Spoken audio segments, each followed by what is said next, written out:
आज की कहानी एक ऐसे झूठे मुकदमे और कत्ल की कहानी है जो हमारे देश के कानून, अदालत और पुलिस प्रशासन पर कई सारे सवाल खड़ी करती है। आज की कहानी में एक सोनू नाम के नौजवान को अपनी ही बीवी के झूठे कत्ल के इल्ज़ाम में फंसाया जाता है। जिस तरीके से यूपी पुलिस सोनू और उसके दोस्त गोपाल पर अत्याचार करती है ताकि वो अपना जुर्म कबूल कर ले, और पुलिस के डर से ये दोनों अपना जुर्म कबूल कर भी लेते हैं। सोनू अपनी ही बीवी का कातिल है ये जानकर मोहल्ले वाले सोनू और गोपाल के घर वालों से बातचीत तक बंद कर देते हैं। सोनू और गोपाल लाख कहता है कि वो दोनों बेकसूर हैं, लेकिन पुलिस उनकी एक नहीं सुनती। और फिर सोनू और गोपाल अपनी बेगुनाही साबित करने के लिए पूरे 5 साल तक इधर उधर भटकते हैं, दर दर की ठोकरें खाते हैं। ये कभी ऊँट का खरीदार बनते हैं तो कभी सरकारी कर्मचारी, और एक बार तो मोहल्ले में घूमकर सब्जियां भी बेचना शुरू कर देते हैं। और एक रोज़ ये इसी तरह किसी मोहल्ले में सब्जी बेच रहे थे, तभी एक महिला इनसे सब्जी खरीदने आती है। अब जैसे सोनू उस महिला को देखता है, उसे अपनी आंखों पे यकीन नहीं होता। उसे लगता है कि वो कोई ख्वाब देख रहा है, लेकिन फिर उसे एहसास होता है कि नहीं, ये कोई ख्वाब नहीं बल्कि हकीकत है। एक ऐसी हकीकत जिसकी वजह से वो पिछले 7 साल से दर दर की ठोकरें खा रहा है। लेकिन सोनू ने जो ठोकरें खाई वो बेकार नहीं गई, उसकी मंजिल उसे मिल चुकी थी। दरअसल वो महिला जो सोनू से सब्जी खरीदने आई थी वो कोई और नहीं बल्कि 7 साल पहले सोनू जिस पत्नी के झूठे कत्ल के इल्ज़ाम में जेल गया था, ये महिला सोनू की पत्नी आरती थी, जो अपनी मौत के 7 साल बाद अचानक से जिंदा हो गई। अब सवाल ये है कि जब आरती जिंदा थी तो सोनू जेल क्यों गया? अपनी बेगुनाही साबित करने के लिए वो दर दर की ठोकरें क्यों खा रहा था? तो आइए जानते हैं सब कुछ आज की इस वीडियो में। इस कहानी की शुरुआत होती है 15 सितंबर 2015 से। यूपी में एक जगह है मेहदीपुर बालाजी। एक तरह से ये एक धर्मस्थल है जहां लोग दूर दूर से दर्शन के लिए आते हैं।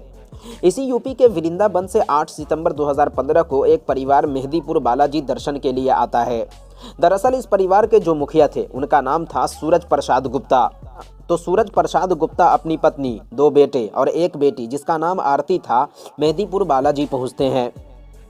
वृंदावन से मेहदीपुर आने का मकसद भले दर्शन करना था, लेकिन इसके अलावा एक मकसद और था। दरअसल सूरज प्रसाद की बेटी आरती की मानसिक हालत कभी कभी बिगड़ जाती थी, तो सूरज प्रसाद ने सोचा कि दर्शन भी हो जाएगा और इलाज भी करा लेंगे। बालाजी पहुंचने के बाद आरती की मुलाकात होती है एक सोनू नाम के लड़के से, जो कि मेहदीपुर में ही एक होटल पे काम करता था। पहली नज़र में ही आरती को सोनू से प्यार हो जाता है। सोनू भी आरती को चाहने लगता है। दोनों एक दूसरे का नंबर लेते हैं और फिर फ़ोन पे घंटों बात करना शुरू कर देते हैं। और फिर 2015 में ही एक रोज़ आरती किसी को बिना कुछ बताए अचानक घर से गायब हो जाती है। घर से भागने के बाद वो सोनू से मुलाकात करती है। दोनों कोर्ट में पहुंचकर शादी करते हैं और फिर आरती अपने पति सोनू के घर वापस आ जाती है। आरती शादी के बारे में अपने परिवार के लोगों को सब कुछ बता देती है, लेकिन परिवार के लोग कोई एतराज़ नहीं करते। इधर आरती जब सोनू के घर पहुंचती है तो एक नई कहानी की शुरुआत हो जाती है।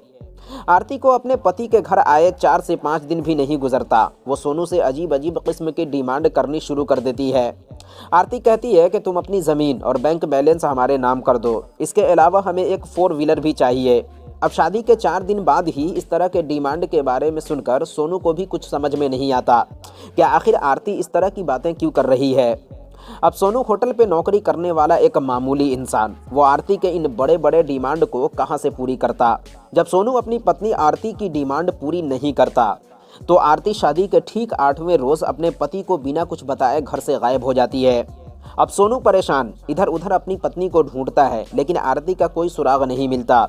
जिसके बाद सोनू अपने ससुर सूरज प्रसाद गुप्ता को फ़ोन करता है और सारा मामला बताता है कि आरती बिना कुछ बताए घर छोड़कर भाग गई है। तो क्या आरती वहां गई है? आरती के घर वाले बताते हैं कि नहीं, आरती तुम्हारे पास है, यहाँ नहीं आई। अब आरती के घर वालों को भी कुछ समझ में नहीं आता कि आखिर आरती शादी के 8वें रोज़ ही कहाँ भाग सकती है। खैर आरती के पिता और घर वाले भी ढूंढना शुरू करते हैं, लेकिन आरती का कोई सुराग नहीं मिलता। आरती की गुमशुदगी के 1 हफ्ते बाद आरती के पिता सूरज प्रसाद गुप्ता वृंदावन पुलिस स्टेशन पहुंचते हैं और अपनी बेटी की गुमशुदगी की एक रिपोर्ट दर्ज कराते हैं, जिसमें वो 2 लोगों के खिलाफ मुकदमा दर्ज कराते हैं। एक आरती के पति सोनू के खिलाफ और दूसरे सोनू के दोस्त गोपाल के खिलाफ, क्योंकि गोपाल भी उसी होटल में सोनू के साथ काम करता था। सूरज प्रसाद गुप्ता गुमशुदगी की रिपोर्ट दर्ज कराने के बाद अपने घर लौट जाते हैं। इधर वृंदावन पुलिस इस केस को ज्यादा सीरियस लेती नहीं।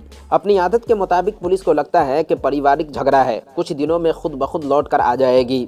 अब धीरे धीरे वक्त बीतता है और आरती के गायब होने के कुछ महीने बाद वृंदावन में एक महिला की लाश मिलती है जो कि एक नहर में तैर रही थी। महिला का चेहरा पहचान में नहीं आ रहा था। अब एक लावारिस लाश को देखकर कोई वृंदावन पुलिस को फोन करता है। पुलिस लाश को अपने कब्जे में लेती है और पोस्टमार्टम के लिए भेज देती है। तभी वृंदावन पुलिस को ख्याल आता है कि कुछ रोज पहले ही एक शख्स ने अपनी बेटी की गुमशुदगी की रिपोर्ट दर्ज कराई थी। कहीं ये लाश उसी महिला की तो नहीं। पुलिस सूरज प्रसाद गुप्ता को थाने बुलाती है और महिला की लाश दिखाती है और पूछती है कि कहीं ये लावारिस लाश आपकी बेटी की तो नहीं। लाश का चेहरा पहचानना मुश्किल था, लेकिन लाश की कद काठी देखकर आरती के पिता जोर जोर से रोने लगते हैं और कहते हैं कि हाँ, ये उनकी बेटी आरती ही है। जिसके बाद लाश को सूरज प्रसाद के हवाले कर दिया जाता है और वृंदावन पुलिस गुमशुदगी की रिपोर्ट को कत्ल में तब्दील कर देती है। अब वृंदावन पुलिस की एक टीम मेहदीपुर बालाजी पहुंचती है, सोनू और उसके दोस्त गोपाल को गिरफ्तार करती है और इन दोनों को लेकर वृंदावन पहुंच जाती है। अब इनसे पूछताछ शुरू होती है, लेकिन ये दोनों साफ तौर पर इनकार कर देते हैं कि इन्होंने आरती का कत्ल नहीं किया, बल्कि वो खुद कई महीने से आरती की तलाश में हैं। अब भारतीय पुलिस के पास इतना टाइम कहाँ जो किसी बेगुनाह को सज़ा मिलने से पहले सच्चाई को सामने ला सके। जब वृंदावन पुलिस देखती है कि दोनों अपना जुर्म कबूल नहीं कर रहे, तो पुलिस द्वारा इन पर हर तरह के जुल्म किए जाते हैं। इन्हें 3rd डिग्री टॉर्चर किया जाता है, उल्टा लटकाकर मारा जाता है, यहाँ तक कि इनके हाथों के 2 उंगलियों के नाखून को भी खींच लिया जाता है। लेकिन इस कदर जुल्म ज़्यादती के बाद भी ये अपना जुर्म कबूल नहीं करते। अगर जुर्म किया होता तभी तो कबूल करते, और फिर आखिर में पुलिस वाले इन्हें धमकाते हैं कि देखो, अगर तुमने अपना जुर्म कबूल नहीं किया तो हम तुम्हारा इनकाउंटर कर देंगे। अब जब इनकाउंटर का नाम आता है तो ये दोनों डर जाते हैं। इन दोनों को अच्छी तरह पता था कि यूपी पुलिस इनकाउंटर में आगे है, और फिर जान जाने के डर से ये दोनों अपना जुर्म कबूल कर लेते हैं। जिसके बाद इन दोनों को अदालत में पेश किया जाता है। केस की सुनवाई चलती रहती है और अदालत इन दोनों को जेल भेज देती है। अब सोनू और गोपाल बगैर किसी वजह के जेल पहुंच चुके हैं। अब वृंदावन के जो एसीपी थे, उन्होंने आरती के कातिलों को पकड़ने पर पुलिस की पूरी टीम को 15,000 रुपये का इनाम भी दिया। अब हुआ ये कि सोनू और गोपाल जिस होटल में काम कर रहे थे, इस होटल का मालिक गोपाल को अच्छी तरह जानता था। उसे लगता है कि गोपाल एक शरीफ इंसान है, वो ऐसी हरकत नहीं कर सकता। फिर होटल का मालिक खुद सोनू और गोपाल का केस लड़ता है और आखिर कुछ महीने जेल में रहने के बाद 2016 में इलाहाबाद हाई कोर्ट गोपाल को जमानत पर रिहा कर देती है और 2017 में सोनू भी जमानत पर जेल से बाहर आ जाता है। जब ये दोनों अपने अपने घर पहुंचते हैं, तब इन्हें पता चलता है कि जब से ये जेल गए हैं, इनके घर के हालात बिल्कुल भी ठीक नहीं हैं। गांव के लोग, यहाँ तक कि इनके अपने रिश्तेदार भी इनसे बात करना छोड़ चुके हैं। यहाँ तक कि लोग गोपाल और सोनू के घर में शादी करना तक पसंद नहीं कर रहे। लोगों का कहना यह था कि सोनू एक कातिल है और चूंकि इस कत्ल में गोपाल ने भी उसका साथ दिया था, तो वो भी उतना ही गुनाहगार है। तो इनके घर में अपनी बेटी की शादी करना अपनी बेटी को मौत के मुंह में धकेलने के बराबर है। सोनू के सारे बहन भाइयों की शादी हो चुकी थी, लेकिन गोपाल के कई भाई बहन अभी कंवारे थे। खुद गोपाल जिस रोज़ जेल गया, उसके 14 दिन बाद उसकी बारात जाने वाली थी, लेकिन जैसे लड़की वालों को पता चला कि गोपाल एक कातिल है, उन्होंने रिश्ता तोड़ दिया। अब कोई भी घर वाला एक कातिल को अपनी बेटी कैसे दे सकता है। परिवार में सभी कंवारे बैठे हैं, कोई रिश्ता आ नहीं रहा। अब जब सोनू और गोपाल घर पहुँचते हैं तो कोई उनसे बात तक करना पसंद नहीं करते। लोग उन्हें देखते और दूर से ही रास्ता काट लेते। अब दोनों पे कत्ल का इल्ज़ाम भी था। लोग इन्हें देखकर मुंह फेर लेते थे। घर वाले अलग परेशान थे। इन सारी चीज़ों को देखकर सोनू और गोपाल को कुछ भी समझ में नहीं आ रहा था कि आखिर ऐसा क्या करे जो सब कुछ ठीक हो जाए। जिसके बाद गोपाल और सोनू पुलिस के पास जाते हैं और कहते हैं कि देखिए सर, आप इस केस की फिर से इन्वेस्टिगेशन कीजिए, हो सकता है असली कातिल के बारे में पता चल जाए। लेकिन ये जब भी पुलिस के पास जाते, पुलिस वाले इन्हें भगा देते और आखिर तंग आकर एक रोज़ ये दोनों फैसला करते हैं कि भाई पुलिस हमारी कोई मदद नहीं करेगी। अगर हम बेगुनाह हैं तो हमें अपनी बेगुनाही खुद ही साबित करनी पड़ेगी। लेकिन कैसे? ये दोनों दिमाग दौड़ाते रहे और आखिर इनके दिमाग में एक आइडिया आया। सोनू सोचता है कि भले कानून की नज़र में वो एक कातिल है, लेकिन उसने तो कत्ल किया नहीं है, और वैसे भी जिस लड़की की लाश मिली थी उसका चेहरा बिगड़ा हुआ था, जिसकी वजह से उसकी सही पहचान हुई नहीं। तो कहीं ऐसा तो नहीं वो लाश आरती के अलावा किसी और की रही हो और आरती जिंदा हो, क्योंकि आरती की किसी से क्या दुश्मनी हो सकती है जो उसे जान से मारेगा, और हमें तो वो बिना बताए चली गई। सोनू का दिल अंदर ही अंदर कह रहा था कि शायद आरती जिंदा है, क्योंकि आरती का जिंदा होना इन दोनों की बेगुनाही साबित करने के लिए काफी था। लेकिन सवाल यह है कि बिना किसी अता पता के आरती को ढूंढे कहाँ, वो भी उस आरती को जो कानून की नज़रों में मर चुकी है। लेकिन इसके अलावा इनके पास कोई चारा था भी नहीं। अब इन दोनों ने आरती को अलग अलग गांव में ढूंढना शुरू किया। जहां जहां आरती के रिश्तेदार थे उन सारी जगहों पे ढूंढा। आरती को ढूंढने में गोपाल ने अपने कई दोस्तों की भी मदद ली, लेकिन उन्हें कोई कामयाबी नहीं मिली। अब एक तरफ ये केस भी लड़ रहे हैं, हर तारीख पे अदालत भी जा रहे हैं, तो दूसरी तरफ आरती को भी ढूंढ रहे हैं। सोनू और गोपाल की जिंदगी नर्क से भी बदतर बन चुकी थी। उन्हें इस बात का डर था कि कहीं आरती को ढूंढने से पहले ही अदालत अपना फैसला न सुना दें। और आरती को ढूंढना भी कोई आसान काम नहीं था, लेकिन इन्होंने तलाश जारी रखी। खैर, धीरे धीरे वक्त बीता और पूरे 7 साल बीत गए। अब साल आता है 2022 का। 2022 में सोनू को पहली कामयाबी मिलती है।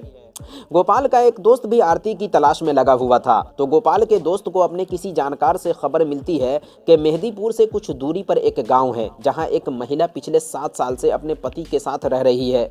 लेकिन ये कन्फर्म नहीं कि वो लड़की आरती ही है, पर पिछले 7 साल से वो वहां रह रही है। अब गोपाल को उसका दोस्त पूरी बात बताता है। गोपाल और सोनू के लिए ये बहुत अच्छी खबर थी और पिछले 7 साल बाद उसे आरती के बारे में कुछ पता चला था, तो इस मौका को किसी सूरत सोनू और गोपाल गंवाना नहीं चाहते थे।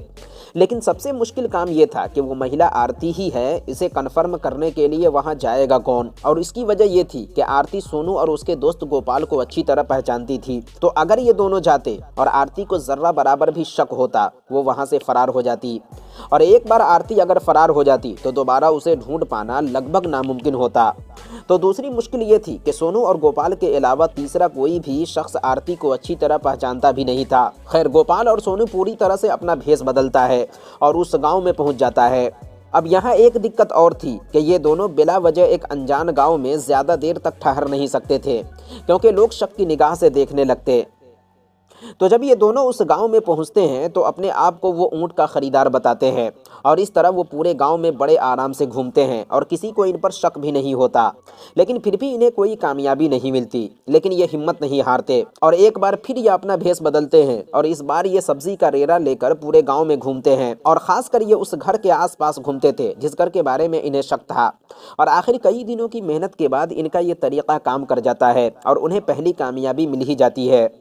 एक रोज अचानक एक औरत सोनू के पास सब्जी खरीदने के लिए आती है और जो ही सोनू उस औरत की तरफ देखता है उसे खुद अपनी आंखों पे यकीन नहीं होता।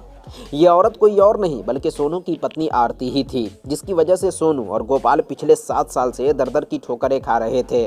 खैर, सोनू और गोपाल ने आरती को पहचान लिया, लेकिन आरती इन दोनों को नहीं पहचान पाई क्योंकि इन दोनों ने भेष बदल रखा था। अब आरती मिल चुकी है, लेकिन आगे क्या किया जाए कि कानून की नज़रों में मर चुकी आरती एक बार फिर जिंदा हो जाए ताकि इन दोनों की बेगुनाही साबित हो जाए, क्योंकि आगे एक भी गलती बरसों की मेहनत पर पानी फेर सकती थी। आरती को भनक भी लग जाती तो वह उस जगह को छोड़कर फरार हो जाती। तो अब आगे जो भी फैसला लेना था बड़ी सोच समझ कर लेना था। अब सबसे पहले सोनू और गोपाल मेहदीपुर पुलिस स्टेशन पहुंचते हैं और पुलिस वालों से कहते हैं कि सर, मैंने कहा था ना कि हम बेकसूर हैं और हमने अपनी पत्नी आरती का कत्ल नहीं किया। आप चलिए, आरती जिंदा है। लेकिन बजाय इसके कि पुलिस वाले इन दोनों की मदद करते, वो ऐसा जवाब देते हैं जिससे सुनकर ये दोनों सन्न रह जाते हैं। पुलिस कहती है कि आरती कानून के पन्नों में मर चुकी है, खाली ज़बानी दावा करने से कुछ नहीं होगा, हमें सबूत चाहिए, सबूत। कोई आईडी प्रूफ दिखाओ जिससे ये पता चल सके कि आरती अभी भी जिंदा है, फिर मेरे पास आना। हालांकि इन दोनों को ऐसे जवाब की उम्मीद नहीं थी। अब मायूस होकर ये दोनों लौट आते हैं, लेकिन ये हिम्मत नहीं हारते।